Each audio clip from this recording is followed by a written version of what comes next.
knew my coworkers were secretly in love long before they did, but it took a fake medical emergency, a locked conference room, and one disastrous project for the truth to blow up. That sentence alone should tell you two things about me. I observe way too much. I make questionable decisions with absolute confidence. My name is Anna, junior copywriter at Harrow and Flint Creative, an agency with creaky elevator doors, clients who always want things more punchy, and an office espresso machine that screams like it's dying. My cubicle is wedged between the design bullpen and the break room, which means I hear every rant, every whisper, every questionable Spotify playlist. And that's how I became the unwilling keeper of the biggest non-secret in the building. On day one, I met Brian, our senior visual designer, 28, sharp brain, soft heart, chaotic desk. He wears vintage band tees under fitted jackets, sketches on anything resembling paper, and brings in cinnamon rolls every Friday because baking keeps him from spiraling. He's obnoxiously talented and accidentally charming. Then there's Christine, the account lead, 31, walks like she's late to a board meeting even when she's early. Her planner looks like a NASA launch sequence. She's polished, composed, terrifying in a beautiful way, and has a gift for saying, "I'm not mad, just disappointed," without ever actually saying it. Everyone said they hated each other. Brian left mugs everywhere. Christine sent pointed office courtesy emails. She insisted on structure. He insisted on vibes. She liked order. He was an unmedicated cyclone. Their debates were unhinged. 30 minutes arguing over kerning. An hour spent fighting about whether orange was inviting or the color of chaos. An entire morning ruined because Brian said, "Christine, you're overthinking it," which is basically her trigger phrase. The whole office turned their rivalry into entertainment. But I noticed the cracks first. The small, quiet, impossible to ignore contradictions. Like Christine's favorite rosemary lavender tea, nearly impossible to find, magically restocked every time it ran out. I once caught Brian sliding a new box into the cabinet before anyone arrived. He drinks nothing but black coffee. Why would he care about $18 tea bags? Or how Christine defended Brian's designs in client meetings with a level of passion that bordered on poetic. 5 minutes earlier, she'd called his color palette a visual migraine. Yet in front of clients, she said, "Brian's direction gives your brand the emotional foundation it's been missing." Enemies don't do that. Enemies don't remember each other's preferences. Enemies don't protect each other. Enemies don't soften when the other enters a room. And the longer I watched, the more obvious it became. They weren't adversaries. They were a slow burn disaster waiting to ignite. And I was the only one who saw the warning signs glowing neon. Once I realized Brian and Christine weren't actually enemies, everything they did became suspicious in a whole new way. For example, Brian knew Christine hated phone calls before 9:30 a.m. because she needed mental boot-up time. I watched him physically intercept our boss, Darius Marin, at 9:17 one morning with a completely fabricated conversation about Pantone swatches just to keep Darius from knocking on her door too early. Or, Christine knew Brian could only focus when music was playing. So whenever he worked in the conference room, she would quietly shut the door behind him, even though she normally insisted. Open doors promote collaboration. Enemies don't curate each other's comfort like that. And then came the moment that made me start taking notes. Yes, notes. Not in a creepy way, more like a curious, slow afternoon. What is happening in this office romance novella kind of way? Christine complimented Brian's typography today. Genuine. Rare. Brian brought Christine a coffee. Iced Americano, oat milk. Twice this week. They made eye contact for 4 seconds. During Darius's budget meeting, 4 seconds. I should have minded my business. But honestly, it was the most interesting thing happening in Harrow and Flint. And then everything intensified with one project. The Alder and Stone Bakery rebrand. A 50-year-old local bakery run by a woman named Deborah, who made the best honey walnut loaf I've ever eaten and hugged. People like she'd known them since childhood. She wanted something modern but nostalgic, like warm bread, but in logo form as she put it. Darius, in his infinite wisdom, paired Christine and Brian as co-leads. He called it creative tension. We all called it a survival exercise. 2 weeks in, the tension was unreal. They were arguing more, pacing more, challenging each other more fiercely than ever. But the work? My God, the work was brilliant. Brian's designs were stunning, bold, warm, retro-inspired without feeling old. Christine's strategy was precise and emotional at the same time. Together, they created something magical. They just didn't realize each other was part of that magic. One night around 8 p.m., I was still at the office finishing a client email. Almost everyone had left. I walked past the conference room and heard their voices, soft and not even remotely hostile. "You don't have to stay," Christine said. Her voice wasn't clipped or sharp. It was gentle. "Your friend Mira's gallery opening is tonight. You've been talking about it for months." Brian's chair creaked. "It's fine. This pitch matters more. Mira will understand. You shouldn't skip something important to you because of work," she murmured. "This is important," he said quietly. "This project, and working on it with you." Silence. The kind that makes your heartbeat sound loud. Then Christine said, "Thank you for staying, and for not giving up on this project even when I've been difficult." At dinner, they kept stealing glances at each other, and I kept stealing glances at them. "You're not subtle," murmured Chase, our data analyst. "I don't know what you're talking about," I whispered back. Chase grinned. "Sure, and it's a total coincidence. You've been engineering scenarios for those too." To collide emotionally. I tried to deny it. Failed. Chase smirked. "It's working, and maybe it was, but as adorable as they were, there was still one massive problem. Neither of them was going to make the first move. They were stuck in a loop. Coffee in the break room every morning, never anywhere private. Texting design articles during work hours, never after. Talking, but never stepping across the line they'd both drawn and pretended not to see. It was driving me insane. Then one day our receptionist Claire muttered, "They're worse than a slow burn romance novel. Someone should just lock them in a room." And that's when my brain clicked. Lock them in a room. Of course. Brilliant. Obviously. What could go wrong? The opportunity came faster than I expected. 2 weeks later, we had a big brainstorming session scheduled for a potential hotel chain client. Everyone on the team was supposed to attend. It was meant to be one of those everyone throws ideas on sticky notes meetings that always somehow ends with Darius suggesting something unhinged like, "What if the brand has a mascot?" for a luxury hotel. But 5 minutes before the meeting, half the team got dragged into an emergency call with another client. Suddenly the only people left were me, Brian, Christine, a closed conference room, a perfect storm, a matchmaker's playground. I grabbed my bag, widened my eyes dramatically, and blurted, "I'm so sorry. I just remembered I have a dentist appointment. Emergency. Root canal. Very painful. I have to leave." It was the worst lie I have ever told in my life, but desperation builds character. Brian squinted at me. "A root canal? Right now?" "Yes," I said, already backing out the door. "Emergency. Very sudden. Extremely medical." Christine frowned. "Shouldn't you have someone drive you?" "No time," I said, waving my arms vaguely. "Teeth crisis. You two can handle this without me. Bye." Bye. And I ran, literally ran across the hall, slipped into the supply closet, and shut the door. And in that cramped room surrounded by printer paper and spare batteries, I pressed my ear to the wall. Look, I know how that sounds, but when you're committed to love chaos, you commit fully. At first, Brian and Christine were painfully professional, discussing demographics, brainstorming taglines, comparing brand positions. Their voices were steady but tense, like two people trying very hard not to say the things they actually wanted to say. Then there was a pause, a long one. Brian, Christine said softly, can we talk about something that isn't work? My heart stopped. Sure, he said, cautious. I feel like things have been weird between us, she said. Good weird, but still weird. And I don't know if I'm imagining it or if you feel it too. I slapped my hand over my mouth to keep from gasping like a Victorian widow. I feel it too, Brian said quietly. I have for a long time. I just didn't know if it was appropriate to say anything. We work together. I didn't want to make you uncomfortable. Christine let out a tiny laugh. Nervous, warm. Things are already uncomfortable. We spend half our time pretending we don't like each other and the other half overanalyzing every interaction. It's exhausting. Brian laughed too. Yeah, it really is. Another pause. A softer one. So what do we do? Christine asked. Well, Brian hesitated. We could start by admitting it, that we like each other, more than coworkers. I like you more than a coworker, Christine said, steady but trembling at the edges, probably since the Alder and Stone project. Same, Brian said. Honestly, maybe even before that. Remember when you defended my designs in that meeting even though you hated the color scheme? That's when I realized you weren't just the intimidating person who sends emails about coffee mugs. She snorted. Those emails were justified. You leave your mug everywhere. I know, he said. I'm a work in progress. I was smiling so hard my cheeks hurt. Okay, Christine murmured. So now what?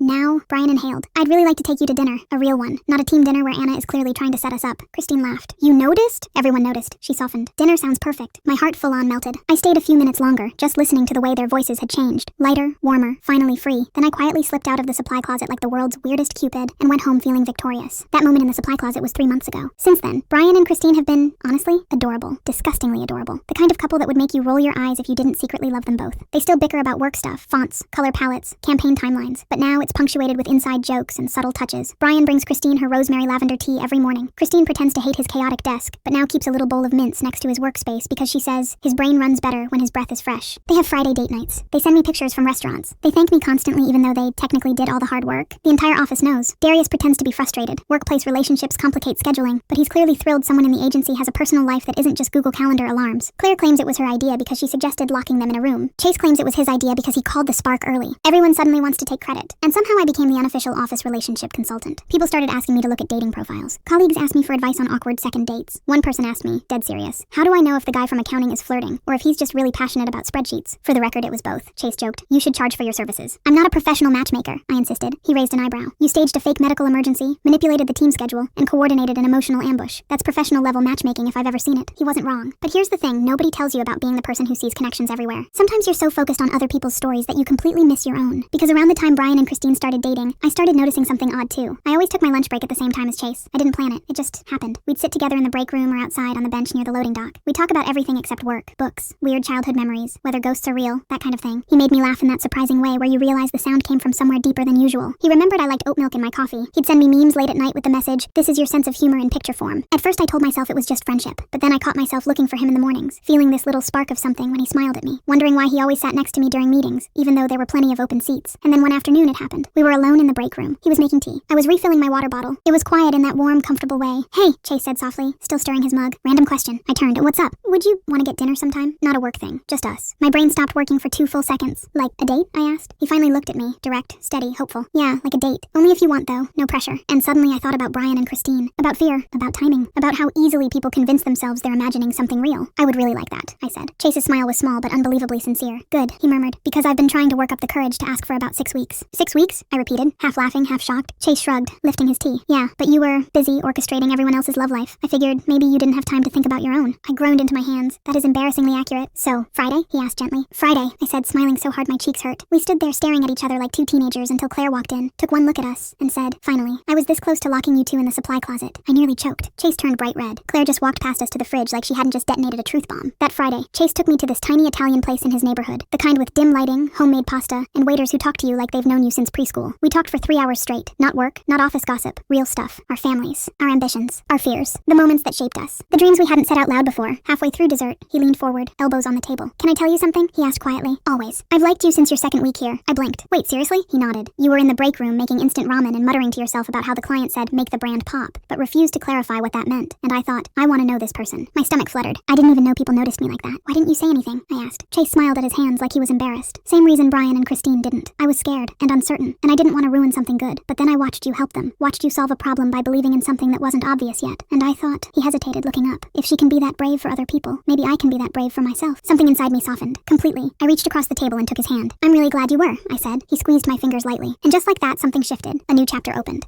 One I didn't even know I'd been tiptoeing around. That was 2 months ago. Now Chase and I have our own Friday date nights. We're taking it slow, learning each other's rhythms, learning what this is and what it could be. And honestly, it feels like exhaling after holding my breath for years. But the best part? The day after our third date, I walked into the break room and found Brian and Christine whispering to each other, smiling like they were plotting something diabolical. They glanced at Chase, then at me, and looked away very fast. Chase, I whispered when they left. They're scheming. Oh, definitely, he whispered back. They're planning to set up Claire with the new guy in accounting. His name is Jordan, I said automatically. And you know, I squinted, thinking, they actually would be good together. Chase laughed. You're never going to stop, are you? Stop what? I asked innocently, seeing connections everywhere. I shrugged. Would you want me to? He leaned down and kissed my forehead. Never. So here's the part I didn't expect. The part nobody warns you about when you become the unofficial matchmaker of an office where too many people drink espresso on an empty stomach. Once you know how to spot chemistry in others, you start noticing it in yourself too. Every glance, every small act, every tiny shift in someone's voice. And you realize connection isn't magic. It's attention. Sometimes it's choosing to look closer. Sometimes it's choosing to let someone else look closer at you. That's what Chase taught me. That's what Christine and Brian showed me. And that's what I kept learning every single day at Harrow and Flint. Last week, Brian and Christine invited me to celebrate their 3-month anniversary. We returned to the same French place from their first date, the one they went to right after my emergency root canal performance. They ordered champagne, toasted to the project that brought them together, and toasted again to new beginnings. Then Brian raised his glass toward me. To Anna, he said, the world's sneakiest and most effective matchmaker. Christine echoed him with a bright, warm smile. To Anna, who saw something in us that we refused to see in ourselves. My cheeks burned. You two did all the actual work, I protested. All I did was create opportunities. You gave us more than opportunities, Christine said, her voice softer than usual. You gave us permission. Permission to what? To be vulnerable, she said. To stop performing, to stop pretending. Her eyes shimmered with something real, a gratitude I felt all the way in my chest. Brian nodded. We probably would have spent 5 more years dancing around it. So, yeah, thank you. We clinked glasses. I let myself feel proud, really proud, for once. Not just because they found each other, but because I helped them see something they already deserved. After dinner, I walked home feeling full, not of food, but of possibility. The good kind, the kind that hums under your ribs. Halfway home, my phone buzzed. Unknown number. Hello, this is Darius. Christine gave me your number. I have a friend who's struggling with his dating life. Would you be open to talking to him? Dinner is on me. I burst out laughing on the sidewalk, startling a woman walking her dog. My matchmaking reputation had officially gone corporate. I texted back, sure, but only if he promises not to leave coffee mugs everywhere. Darius sent back a laughing emoji and a single word. Deal. I kept walking, smiling to myself like an idiot. And as the city lights flickered across the pavement, I found myself replaying everything, every tiny moment that led all of us to where we were now. Brian slipping tea into the cabinet, Christine closing conference room doors quietly, a fake root canal, a locked room confession, rosemary lavender tea, cinnamon rolls, 2 people who weren't brave enough to take the first step, until someone made the step look a little less terrifying. And I realized something else too. Connection isn't a grand gesture. It's not fate or destiny or cosmic signs. It's the small stuff. Small choices, small kindnesses, small moments of courage. And when enough small moments line up, they change everything. A few days later, something happened that tied everything together. The old story, the new one, and the one I didn't realize I was writing for myself. I was sitting in the conference room after lunch, finishing a draft for a campaign. Chase was next to me, sketching something in his notebook, humming under his breath. The room felt warm, peaceful, familiar in a way that caught me off guard. Then Brian walked by the glass wall, holding 2 cups of tea, one rosemary lavender, one something dark and earthy. Christine followed behind him with her laptop tucked under her arm. Brian handed her the rosemary lavender tea without even looking. She took it without missing a beat. They kept walking, talking quietly about a client timeline. It was seamless, effortless, a rhythm they didn't even realize they had created. I still can't believe they thought they hated each other, I murmured. Chase glanced up from his sketchbook. They never hated each other. They were just scared. Scared of what? Being seen, he said simply. The real them, the soft parts, the messy parts, the parts they kept hidden from everyone else. Yeah, I whispered. I get that. Chase nudged my foot under the table. You're better at seeing people than you think. I laughed lightly. Maybe, but I completely missed you. You didn't, he said. You just weren't looking yet. My heart tugged in a slow, warm pull, like something inside me had finally clicked into place. I returned my attention to the campaign draft, but my mind kept drifting. To Christine straightening Brian's collar months ago without even realizing she'd done it. To Brian defending Christine in client calls long before they admitted they cared. To the look in Christine's eyes when she said I gave them permission. To Chase reaching for my hand across a restaurant table like it was the most natural thing in the world. And suddenly I understood. All of us were just waiting for someone to see us. To really see us. To look past the masks we wear at work, and the carefully managed impressions and the I'm fine versions of ourselves. Brian needed Christine to see him as more than a talented mess. Christine needed Brian to see her as more than her spreadsheets. Chase needed me to see something in him he'd been too afraid to say out loud. And I needed someone to remind me I was allowed to be part of the story, not just the narrator. That afternoon, while Chase was still sketching, he asked quietly, do you regret helping them? I shook my head immediately. Not for a second. Even with all the chaos?